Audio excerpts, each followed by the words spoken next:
Once upon a time, in a world where the oceans covered most of the surface, there was a young man with a straw hat and a heart full of dreams. His name was Monkey D. Luffy, and his goal was as absurd as it was ambitious, to become the Pirate King by finding the legendary One Piece treasure. Now, Luffy wasn't your average pirate.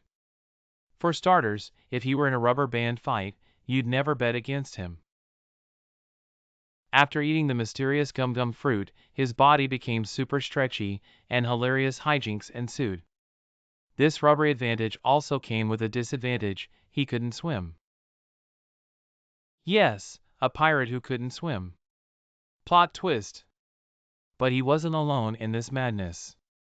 Luffy assembled a colorful crew, each with quirks more bizarre than the last. First was Zoro, a swordsman with the curious ability to get lost in a straight corridor and a penchant for wielding 3 swords. Yes, 3. He even held one in his mouth. Next came Nami, the ship's navigator, who could make a fortune manipulating weather patterns or extorting other pirates.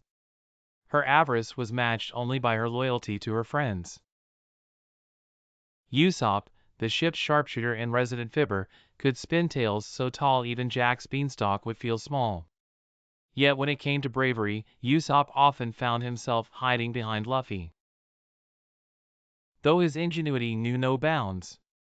Then there was Sanji, the chain-smoking chef who could kick through solid steel, all while making a souffle.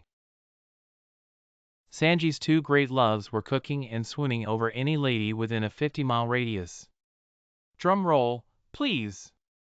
Enter Tony Chopper, the adorable blue-nosed reindeer who was also a skilled doctor. Thanks to the powers of the Hito Nomi fruit, he could switch between cute and cuddly and a hulk of a creature at will. And let's not forget the archaeologist, Nico Robin, who had the most hands-on approach to problem-solving, quite literally. She could sprout extra limbs wherever she pleased. Franky, a shipwright who was not ashamed to be seen in his underwear and was so DIY that even IKEA would be impressed. Brook, the living skeleton with a penchant for terrible puns and an undying love for music, was the life of the party, quite literally being undead. And lastly, Jinbe, the fishman helmsman whose steering skills were unmatched, a welcome irony considering Luffy's inability to swim.